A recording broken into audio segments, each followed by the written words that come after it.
Okay. Thanks for the introduction, Derek. So I won't repeat the collaborate. Yeah, Dominique de Vries, I want to say he's here, and Amin Timani, he's not here.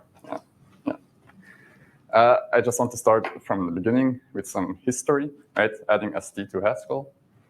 So the year is 1994, and John and Simon, well, they decided to add mutable states to the purely functional programming language called Haskell.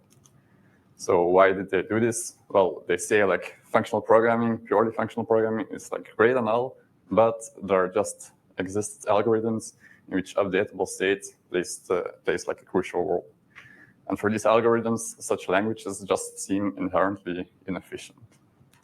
So they propose to add mutable state with an ST monad, encoding like state threads that you can run. So how does this look like? Well, we have like a very simple function here, foo. It takes an integer, it calculates a Boolean. But importantly, in this calculation, you execute a state thread. So what can you do in this kind of state threads? Well, you can allocate references, you can read from them, you can write to them, etc. Important here is if you execute this function with 6, for instance, you actually have a global heap in which you will have some location that will be allocated with 6. Afterwards, then in this case, you will get a second location to false. In this case, 6 plus 5 will be 11, so the second allocation will be true, etc. But if you have never seen this state thread monad before in Haskell, then you might think to yourself, well, this is a bit weird, right? If I take this function or this expression location and I define it as the execution of a state thread, that will just give me like a location that will be allocated with the value false in it. Well, I can then write this weird expression where I just read that location, I write the negation to it, and then I read from it again. What's weird about this? Well, if I execute it, I would get true. But if I were to execute it again, I would get false, etc., etc. So for Haskell programmers, this is something very unexpected, right? So here you have a Haskell programmer that's like non-verbally communicates to you that this is something really undesirable. But Simon and John, they were like smart fellows, so they knew about this kind of problems. So they assured us that after adding the state thread monad, that all the usual techniques for reasoning about functional programs continue to work. Well, how do they do this? Well, they kind of tame how you can execute a state thread by having like some clever typing rules. So to explain this, I'm first going to give you some naive typing rules, after which I'm going to show you like their correction. So ST of A is a state thread computation that when you run it, will give you something of type A. stref A is a reference that stores the value of type A. So indeed, you can then allocate something of type A. You will get a state thread computation that when you execute it, will give you a reference of type A. You've got like standard bind operator, but then importantly, you have a runST operator. It takes a state thread computation to actually run it, and then you get something of the output. But these are the naive ones. These are the actual ones. So first thing to notice is that this ST and this stref take initial argument. You could think of as like a label. And then importantly, this label will always be matched, right? So if you allocate a reference, the label in the reference will be matched to the ST label. Bind, for instance, always also matches these labels. The same for write, the same for reading, etc. Importantly here, now you have the runST thing here, which uses like a nifty trick in a sense that this conjugation over this S, well, the scope of that A is outside of this scope. So what you can do is run an ST computation in such a way that you kind of leak references that you previously allocated. So in summary, you can do like all kinds of impure stuff, all kinds of allocations and reading from them and writing from them. In the end, if you want to run the thing, you have to kind of forget about all the impure stuff that you made. So this location example from earlier isn't valid anymore. So this previous Haskell programmer now she's very content because it seems that all the usual techniques for reasoning about functional programs continue to work. But this is just like an intuitive declaration. Like what we are interested in now is to try to give a formal account for this. So in contrast to what this picture is here, we're not going to try to define purity. Instead of, we're going to try to encode that fact that this reasoning is preserved, right, with the emphasis on preservation. So we are going to try to state that we can reason by pure programs as was usual, as if ST just didn't exist even. So more formally, we're going to say that two terms are equivalent in pure Haskell, then they should remain so in the presence of ST. So you can think of these two terms of being like two implementations of some very complicated type that takes lots of higher order functions. If these things are equivalent in pure Haskell, they should remain so in the presence of ST. So a bit more formally, embedding pure Haskell into Haskell with ST preserve contextual equivalence. And this contextual equivalence, like formally, you can think of it, E1 is equivalent to E2 if like no context, like no surrounding code can distinguish the two. So in this example, we have a function that calculates a Boolean. Well, it's true in Haskell that if you execute it once, it doesn't matter. It should be the same as executing it twice. Well, the same thing should also hold in Haskell with ST. If you have the reverse direction, you also have reflection of contextual equivalence, but this is not really interesting in our case. But both directions give you full abstraction, hence the subtitle of our paper. Or I think it's in the subtitle of our paper. Yeah. Yes. Okay. So we're not going to talk about Haskell. Rather, we're going to model this situation in a more simple context to try to really isolate the problem statement. So instead of extending Haskell, we're going to extend the simply typed lambda calculus with iso-recursive types with ST. So we don't have type polymorphism, and we just have a simple call by value language. So first thing to note about this extension with ST in our language is that it also has a global heap, right? Ref6, like our heap will get expanded to a new heap with physical location L pointing to 6. What kind of types do you have? Well, we have the usual suspects here. We have some base types, product, some first product function types. We've got iso-recursive types, and then we've got our ST and our ST-ref types. So here they also take a label X, which we just take type variables because we already have them. What do the typing rules look like? Well, outside of apart from the normal gamma that you have, you also have now a xi, which is like the collection of labels that are quantified over. So if you have this expression E, a stateful computation, over which like the X is quantified, well, then we can execute it if this apartment blue side condition, if the quantified variables in tau are all in xi. So in other words, if X is not a free variable in tau. So this corresponds to our Haskell typing rule. Okay, so we have proven this in Coq. It's fully formalized. What I want to do here is kind of give you an intuition for how we have proven this. So first of all, we're going to explain the very big overview. So I'm going to explain it a bit slightly different here. So if no pure context can distinguish between E1 and E2, we need to prove that no impure context with ST can either. Right, so we're going to actually prove a slightly stronger property that says that impure contexts over pure terms can be emulated by or back translated by pure context using this map that we denote like this, that we're going to define. And why do we call this an emulation? Well, we have this property here that if we embed pure terms into it, then in the stateful context, then we obtain a program that should behave the same as the back translated context plugged in with that same program. So let's just do the quick exercise that this indeed gives you full abstraction. So we need to prove that the embedding of E1 is equivalent to the embedding of E2.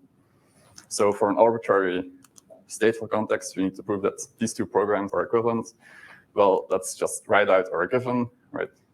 Let's now just instantiate our given with this back translated context. And now because of this property, we can compute the diagram here.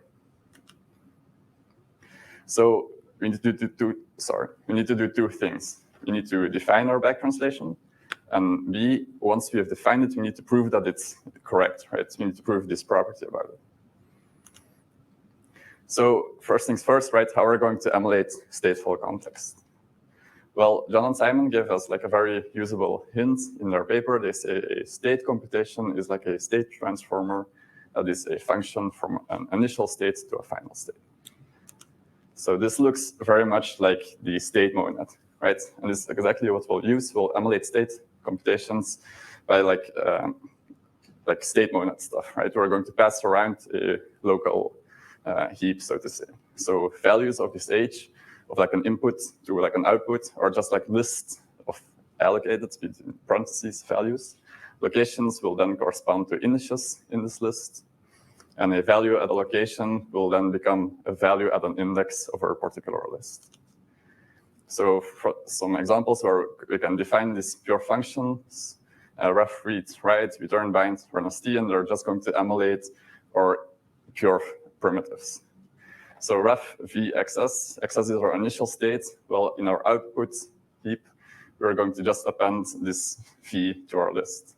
And then length x, the length of xs will correspond to the index that we can then refer that reference by. Reading, well, we leave our lists untouched. We're just going to perform a lookup on our list.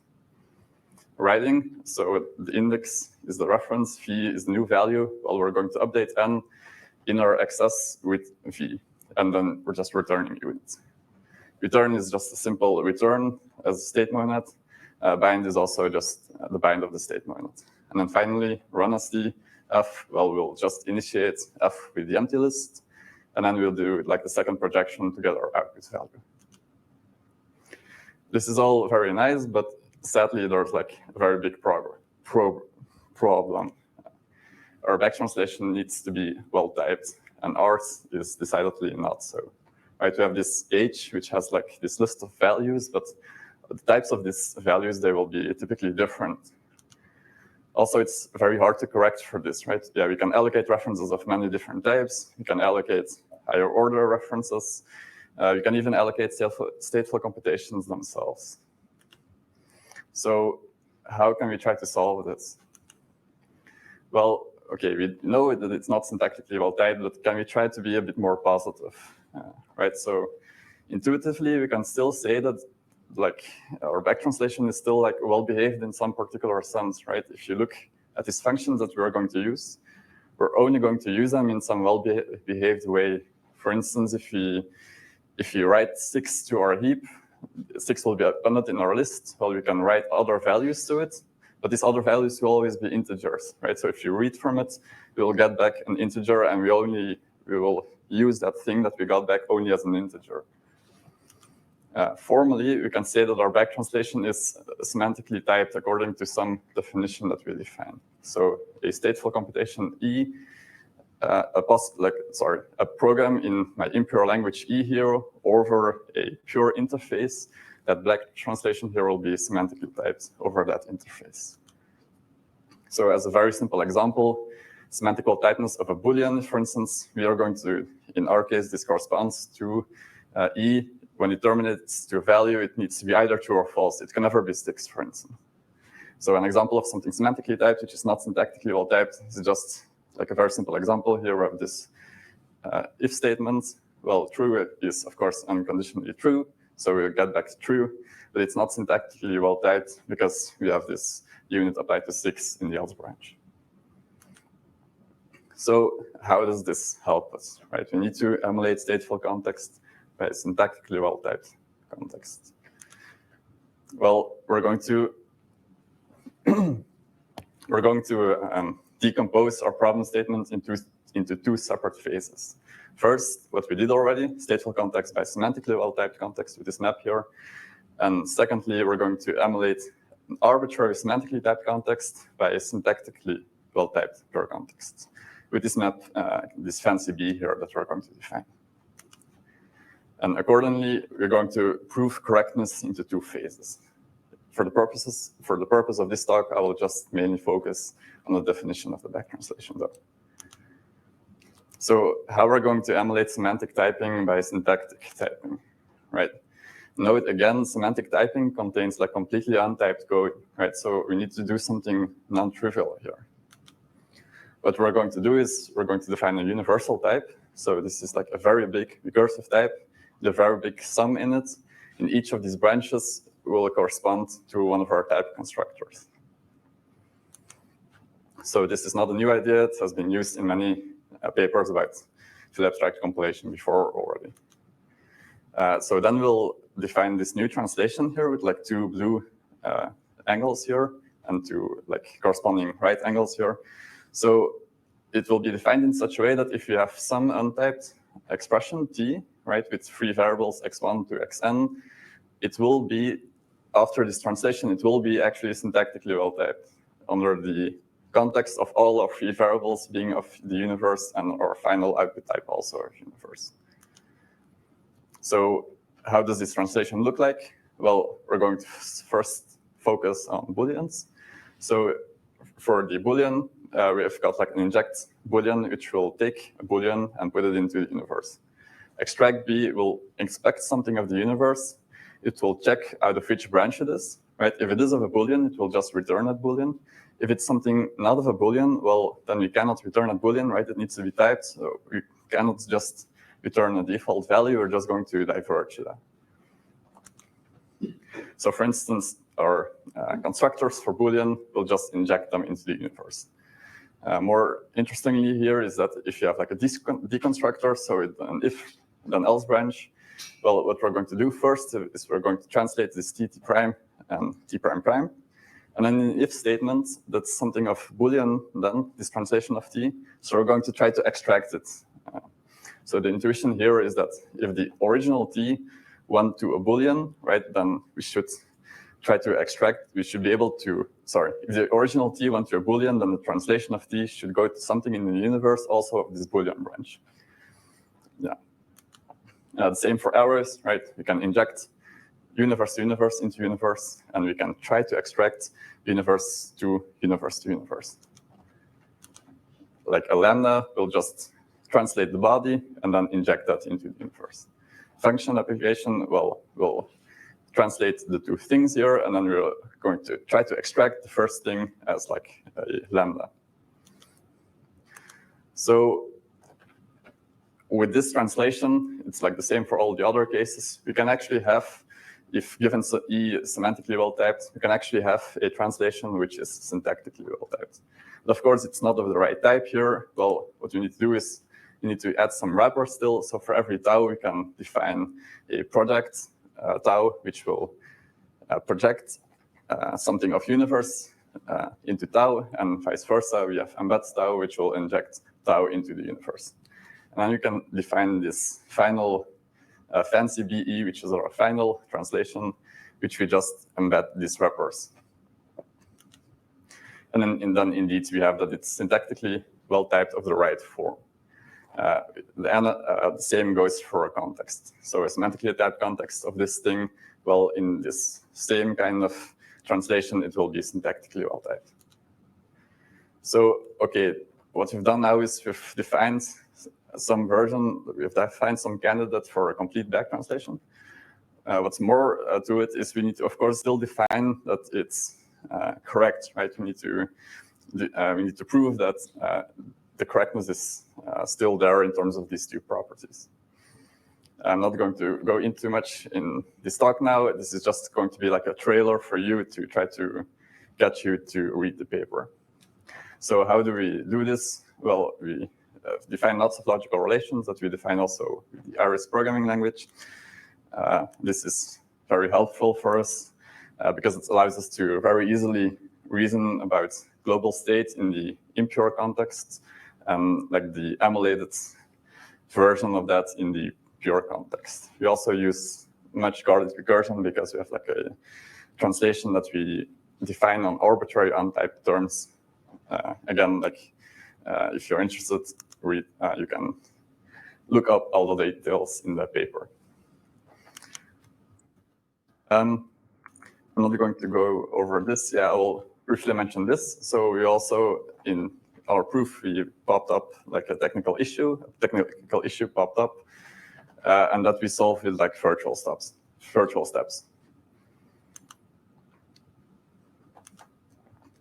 I maybe want to give you like a very sneak peek. So why we use iris? Well, we have like this value relation, for instance, for references.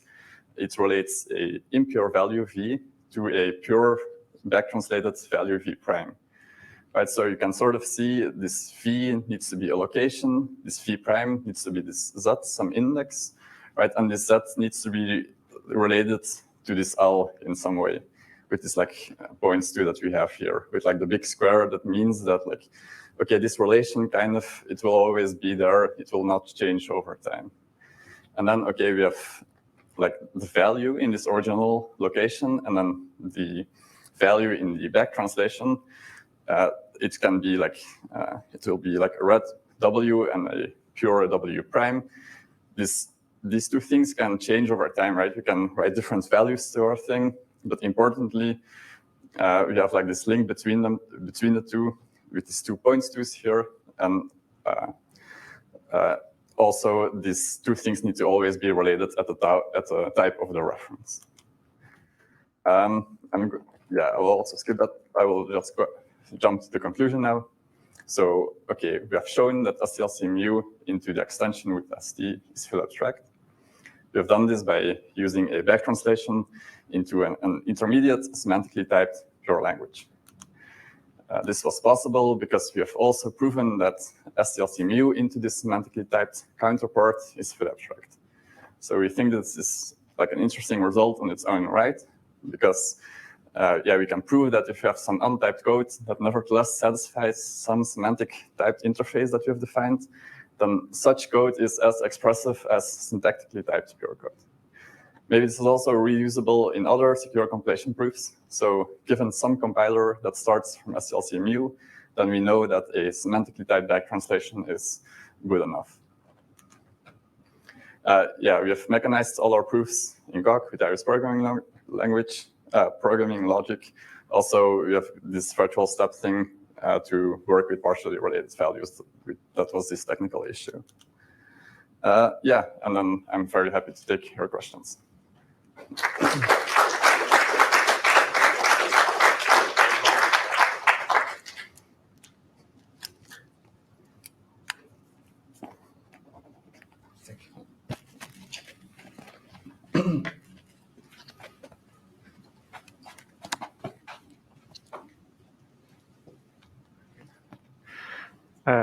Interesting talk.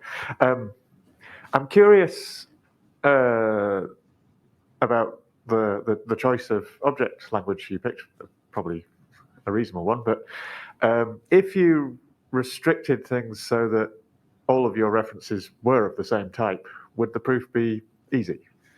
If all of my references were of the same type, then I guess it just corresponds to a state monad where the H in this case would be a list of things. Because my intuition is that there's still something a bit complicated going on there, because you're still not, I mean, the example you gave originally was you just had a Boolean. I mean, that illustrates that, I mean, the problem with the difference between global state and local state. But okay, so you're saying your formulation would be, it would be straightforward.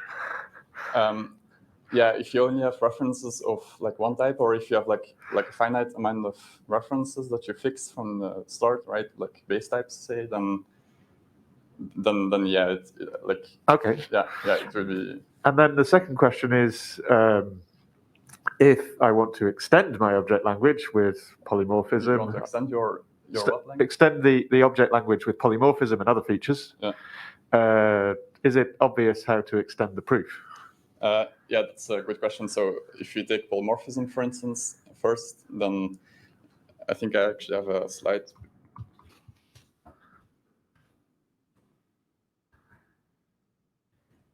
I have a slide here. So if you take polymorphism only, then so you have the proof in 2 parts, right? The first part will be, I think, very easy to extend, and then you can already have something from the first part alone, right? Then you know that impure context, maybe like with polymorphism also, that they don't have more distinguishing power as like this semantically typed pure context.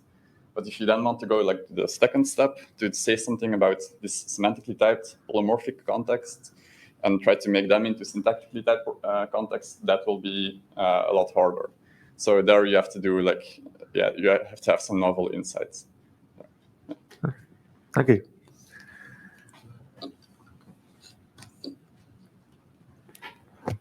I'm actually surprised after looking to those two papers back to back. I feel like there is some level of similarity between those two papers that may not be like super obvious. Which two papers you mean? The one just before you. Yeah.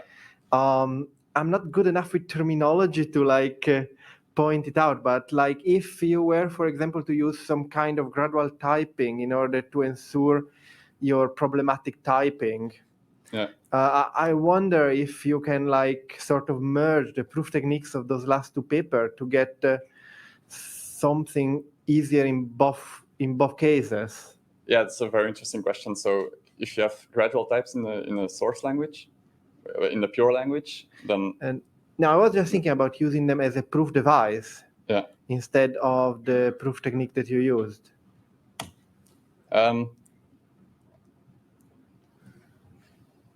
Yes, so like it's like a proof technique in the sense of you could have like a list of age things where the age could be unknown, and then separately you have like a proof. That in no case doesn't happen. Yeah. Yeah, like another thing. Yeah, so I also think this semantically typed thing is also related. There's like I think like a interesting connection going on there, because like I would also expect that semantically typed stuff in like a polymorphic language, that you can embed that like quite trivially into like a gradual polymorphic language. Yeah, I think there's like definitely there's like an interesting interaction going on there, that it would be very interesting to try to solve these two program problems like in parallel. Thank you for the presentation. I had a question about something you said at the start. You said that your model language was call by value. You mean as opposed to the ordinary non-strict semantics of Haskell? Yeah. So yes. What is it about non-strictness or lazy evaluation that interferes with this system? So I would expect that this would be like an orthogonal issue just for the formalization. It's it's like for me it made the most sense to make it like the context as simple as possible and have like a semantics that's very well understood. So it's just for the sake of simplicity rather than any known issue. Right. Yeah. Right. Yes. Thank you.